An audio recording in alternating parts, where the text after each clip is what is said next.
les Français de souche étaient en Algérie. Il y a eu une guerre là-bas. Les Algériens ont fini par avoir leur indépendance.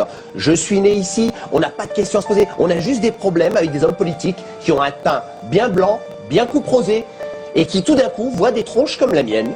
Ils voient des tronches comme celle de Tahar Rahim, l'acteur principal du Prophète, celle de Jamel Debbouze, et tout d'un coup ils se disent « Merde, ces types-là se tapent des blanches en plus. On est en train de se diluer, mais grave. On n'arrive plus à se reconnaître. Qui sommes-nous » Et les politiques commencent à chauffer ça. Le débat sur l'identité nationale, qui n'a pas existé, ça a été juste le défouloir de beaufs qui sont à droite comme à gauche et qui se sont lâchés. Et le pire, c'est pas des beaufs de comptoir, c'est des beaufs qui sont des professionnels de la politique.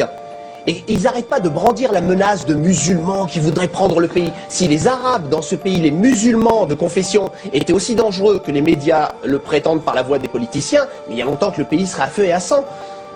Je trouve, moi, personnellement, que s'il y a une communauté musulmane dans ce pays, elle a été très digne et très classe. Parce que ce qu'on a dû choper comme colibé ces derniers mois, les dernières blagues des hommes politiques, blagues entre guillemets, c'est juste pathétique.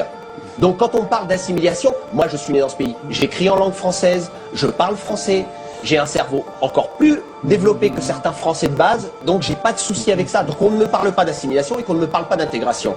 C'est aussi simple que ça.